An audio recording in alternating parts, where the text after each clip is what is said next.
윤리적 사고로서 윤리이론인 공리주의와 의무론을 알아보도록 하겠습니다.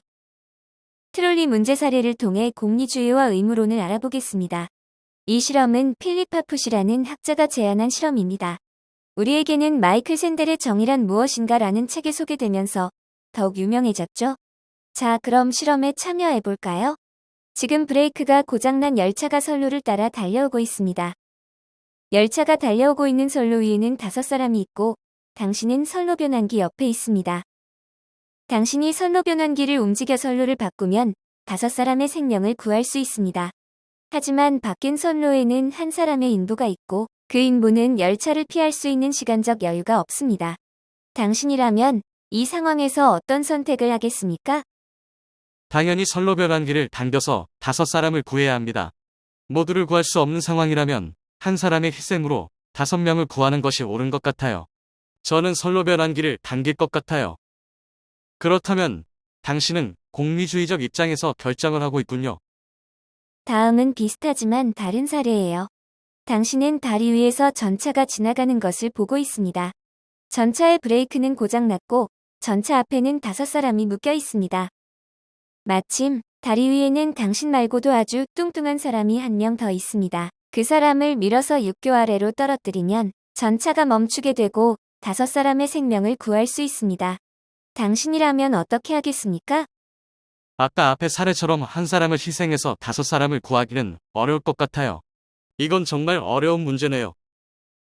네, 그렇죠. 5사람의 생명을 구하기 위해 다른 사람을 밀어 떨어뜨린다는 것은 살인행위라는 생각에 선뜻 한 사람을 희생시키겠다는 결정을 하기 어렵습니다. 이처럼 선을 행하기 위해서는 동기도 선해야 한다는 가치 판단은 예무론적 관점이라고 할 수 있습니다. 공리주의에서의 의사결정은 흔히 최대 다수의 최대 행복을 추구한다고 들어봤을 거예요. 현대에서는 모든 사람이 행복을 추구한다는 것은 매우 당연한 것으로 받아들여지지만 벤덤이 살던 시대에는 소수의 귀족, 성직자들만이 누릴 수 있는 특권이었습니다. 그러니 벤담의 이런 생각은 가히 혁명적이었다고 할 수 있습니다. 공리주의는 영국의 윤리사상으로 대표적인 철학자는 벤덤과 밀입니다. 이들 공리주의 철학자들의 주장은 자신이나 타인의 이익을 고려하여 가능한 최대의 쾌락을 주는 행위를 하면 옳다고 보는 견해입니다.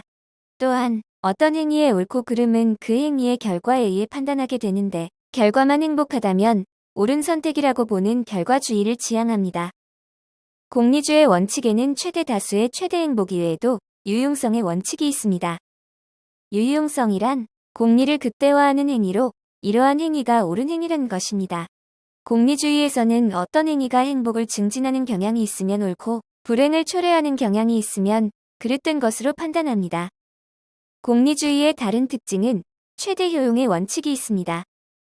최대 효용의 원칙이란 행복을 추구할 때는 개인이나 특정 단체만의 행복을 추구하는 것은 정당하지 않다고 보며 모든 사람의 이익을 고려해야 한다고 주장합니다.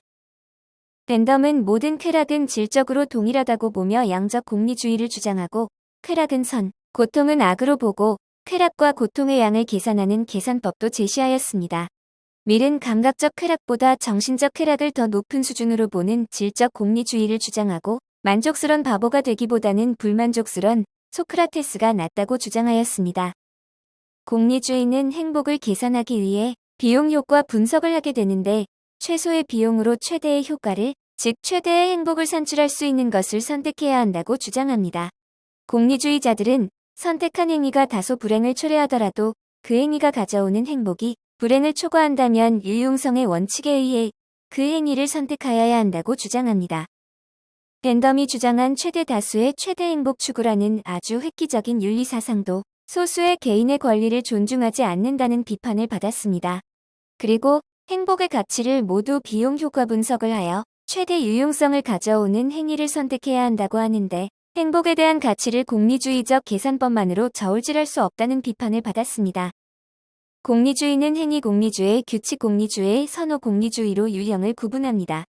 첫 번째로 행위 공리주의는 그 행위로 인해 영향을 받는 모든 사람들에게 최대의 효용을 주는 행위가 올바른 행위라는 것입니다. 행위 공리주의에서는 개별 행위에 대한 유용성을 확인하고 각 행위마다 비용 효과 분석을 실시하여 최대의 유용성을 낳는 행위를 선택하여 실행하고자 하는 것입니다. 실제 생활에서는 행위 공리주의자들의 주장처럼 모든 행위마다 비용 효과 분석을 하기는 어렵기 때문에 비판을 받았습니다. 규칙 공리주의자들은 어떤 행위의 옳고 그름이란 어떤 상황에서 더 많은 유용성을 산출할 수 있다고 인정된 타당한 규칙을 따라야 한다는 것입니다. 그러므로 일반적으로 최대한의 유용성을 만들 수 있는 사회적 규칙을 만들고 그 규칙에 의해 개별 행위의 옳고 그름을 판단하자는 것입니다. 예를 들면 불치병에 걸린 환자를 제외하고 거짓말을 하지 말라와 같은 규칙입니다. 규칙 공리주의는 수많은 규칙들이 충돌하는 상황이 발생한다면 또는 수많은 상황에 맞는 규칙을 모두 만들고 적용한다는 것은 어렵다는 것과 그 상황에 꼭 맞는 도덕 규칙의 일관성이 없다는 비판을 받았습니다. 마지막으로 선호 공리주의는 개인적 선호도, 사회적 선호도를 행위의 옳고 그름을 판단하는 기준으로 제시하고 있습니다. 최상의 행위나 정책을 결정할 때 사람들이 어떤 것을 더 선호하는가를 기준으로 선택하여 행동하자는 것입니다. 선호 공리주의는 사람들이 사회적으로 용납되지 않는 것을 더 선호하는 경우 어떻게 할 것인지에 대해 비판을 받았습니다. 다음은 의무론입니다. 의무론적 가치 판단은 행동의 결과가 아닌 행동의 동기에 의해 옳고 그름을 결정하게 됩니다. 그래서 의무론을 공리주의의 결과주의와 비교하여 동기주의라고 이야기합니다. 여기에서 동기란 옳은 것을 추구하는 의지로서 선한 것을 선택하는 의지입니다. 선의지는 뉴스에서 옳은 일을 하신 의인들의 답변을 들어보면 쉽게 이해할 수 있습니다. 어떻게 그런 위험한 상황에서 그렇게 용감한 행동을 하신 것인지 여쭤봐도 될까요? 라고 질문을 하면 거의 모든 분들이 누구라도 그렇게 행동했을 거예요. 라고 대답을 하십니다. 이렇게 모든 사람이 옳은 행동을 하게 하는 것을 선의지라고 할 수 있습니다. 의무론을 주장한 대표 철학자는 칸트입니다. 칸트는 행위의 옳고 그름은 행위의 결과가 아니라 행위 이면의 도덕적 동기에 따른다고 하였습니다. 또한 칸트는 너 자신과 다른 모든 사람의 인격을 수단으로 취급하지 말고 언제나 목적으로 대우하라고 하였습니다. 이런 도덕 법칙은 이성에 의해 인식할 수 있고 도덕 법칙에 따른 정언 명령에 따라 행동하도록 주장하였습니다. 칸트의 정언 명령이란 거짓말하지 말라, 약속을 지켜라 등처럼 명령의 형태를 띠고 있으며 무조건적 명령입니다. 무조건적 명령이란 어떤 특정 조건에 따라 좌우되지 않는 도덕적 명령으로 자신의 경륜, 즉 자신이 따르기로 한 준칙에 의한 행동이 다른 모든 사람을 따르게 할 수 있는 무조건적 명령인지 확인하여 행동하도록 하고 있습니다. 정언 명령에 반대되는 개념으로 가언 명령이란 어떤 조건이나 상황에 따라 요구되는 도덕 명령으로 조건이 붙는 명령을 의미합니다. 예를 들어 좋은 간호사로 인정받고 싶으면 환자에게 항상 친절하라 등과 같이 조건이 붙어있는 명령으로 칸트는 실제 선의지에 의한 행동이 아니라고 하였습니다. 조건 없이 환자에게 항상 친절하라가 정언 명령이 되는 것입니다. 의무론에서 경륜이란 각 개인이 정한 행위의 규칙으로 옳을 수도 있고 그렇지 않을 수도 있습니다. 칸트는 이성을 통해 자신이 세운 준칙이 보편적인 도덕 원칙에 맞는지 검토하고 모든 사람이 따르게 할 수 있도록 행동하라고 하고 있습니다.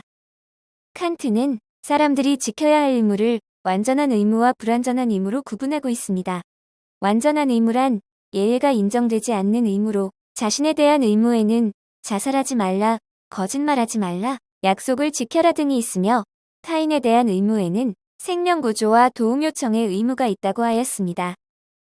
불완전한 의무는 예외가 인정될 수 있는 의무로 자신에 대한 능력 개발, 타인에 대한 친절과 자선 등이라고 하였습니다. 칸트는 완전한 의무와 불완전한 의무가 충돌하는 경우에는 완전한 의무를 우선시해야 한다고 하였습니다. 예를 들어 타인의 생명을 구조해야 하는 의무와 자신의 자기개발 의무가 충돌하는 상황이 된다면 타인의 생명을 먼저 구조해야 한다는 것입니다. 로스는 칸트의 의무론과 공리주의를 결합하여 조건부 의무론을 제시하였습니다. 로스에 의하면 옳고 그름이 행위의 결과에 의해서만 결정되지는 않지만 도덕적 사고에서 결과를 배제할 수는 없음을 인정하였습니다. 로스의 조건부 의무론은 두 개의 의무가 상충될 때 칸트의 의무론이 해결하지 못한 부분을 조건부 의무론을 제시하여 해결하고자 하였습니다. 조건부 의무란 조건이 붙는 의무로서 일반적으로 의무가 하나만 있는 경우에는 마땅히 지켜져야 하는 의무이지만 다른 의무와 충돌하는 경우는 반드시 지켜져야 하는 절대적 의무가 되지 않는 의무입니다. 즉 실제로 그 상황에서 행해지는 의무와 비교하여 잠시 예외로 미루어두는 의무를 의미합니다. 실제적 의무는 두 개의 의무가 상충될 때 그 상황에서 실제로 행위자가 먼저 시행하는 의무를 말합니다. 로스가 말한 조건부 의무의 종류는 신의 의무, 보상 의무, 보훈 의무, 선행 의무, 악행금지 의무, 정의의 의무와 자기개발 의무가 있습니다. 이 의무들은 하나씩만 존재하는 상황에서는 모두 마땅히 지켜져야 하는 의무가 됩니다. 하지만 다른 의무와 상충될 때는 이성에 의한 판단으로 먼저 행해지는 의무는 실제적 의무가 되고 나머지 의무는 조건부 의무가 됩니다. 예를 들면 악행금지 의무와 신의의 의무가 상충되는 상황이 있을 수 있습니다. 간호사는 환자의 치료를 위해 의사의 처방에 따라 투약을 하게 되는 약속을 지켜야 하는 신의의 의무가 있습니다. 그런데 의사가 잘못 처방한 것을 알고 담당 의사에게 알렸으나 그대로 투약하라는 지시를 받았습니다. 그대로 투약하면 환자에게 위해가 발생하게 되는데 간호사는 악행금지 의무도 준수해야 합니다. 신의의 의무와 악행금지 의무가 충돌하는 상황입니다. 그래서 간호사는 의사의 처방을 따르지 않고 우선 수간호사에게 보고하였습니다. 이 상황에서 간호사에게는 악행금지 의무와 신의 의무 두 가지가 충돌하게 됩니다. 이 경우 간호사는 처방을 따르지 않아 신의의 의무보다 악행금지의 의무를 먼저 따르게 되었습니다. 그러므로 악행금지 의무는 실제적 의무가 되고 신의의 의무는 잠시 미루어지게 되어 조건부 의무가 됩니다. 그리고 수간호사가 담당 의사에게 설명을 하여 정확한 처방을 받아서 다시 투약을 시행하였다면 앞서 미루어 두었던 신의의 의무는 의무가 충돌하는 상황이 사라졌으므로 다시 마땅히 따라야 하는 실제적 의무로 돌아오게 되는 것입니다. 마지막으로 공리주의와 의무론을 비교하여 정리해 보겠습니다. 고참과 칠드레스가 제시한 윤리적 사고의 마지막 단계로서 윤리이론은 윤리적 의사결정에서 매우 중요한 가치로 꼭 기억하고 있어야 합니다. 옳고 그름의 기준을 살펴보면 공리주의는 행위의 결과에 의해 판단합니다. 즉 행위의 결과가 좋으면 선한 행위로 보는 것입니다. 따라서 결과주의라고도 합니다. 반면 의무론은 이성에 의해 입증된 도덕 법칙을 따르려는 의지, 즉 동기에 의해 옳고 그름을 판단합니다. 옳은 행위를 결정할 때 행위의 결과가 아닌 동기가 선한지 그렇지 않은지로 결정하는 것입니다. 도덕적 행위를 정의한 것을 보면 공리주의는 최대 다수의 최대 행복을 추구합니다. 또한 공리, 즉 유용성을 증진시키는 행위와 모든 사람의 이익을 고려해야 한다는 최대 효용의 법칙을 제시합니다. 의무론은 선의지에 의한 행위를 도덕적 행위로 보며 완전한 의무와 불완전한 의무로 구분하고 이 두 개의 의무가 충돌하는 경우 완전한 의무를 준수하여야 한다고 주장합니다. 목적과 수단을 살펴보면 공리주의는 최대 다수의 행복이라는 목적을 달성하기만 한다면 비도덕적 수단도 용납될 수 있다고 봅니다.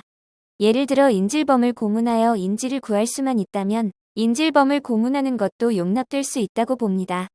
반면 의무로는 아무리 좋은 결과를 산출한다고 해도 비도덕적인 수단, 즉 사람을 고문하는 것과 같은 수단은 용납될 수 없다고 주장합니다. 공리주의는 행위란 그것이 행복을 증대시킬 수만 있다면 선하다라고 하며 목적으로부터 의무가 나오게 됩니다. 인질의 생명을 구하고자 하는 목적에 의해서 인질범을 고문해야 한다라는 의무가 나오게 된 것입니다. 의무로는 너 자신과 다른 사람의 인격을 수단으로 취급하지 말고 언제나 목적으로 대우하도록 행동하라라고 하여 의무로부터 목적이 나옴을 알 수 있습니다. 오늘은 공리주의와 의무론을 살펴보았고 공리주의와 의무론을 결합하여 옳고 그름이 행위의 결과에 의해서만 결정되지는 않지만 윤리적 사고에서 결과를 배제시킬 수 없음을 인정한 로스의 조건부 의무도 살펴보았습니다. 임상에서 윤리적 딜레마 상황에서 여러분이 옳고 그름을 판단하는 기준으로서 윤리이론이 도움이 될 수 있기를 바라봅니다. 감사합니다.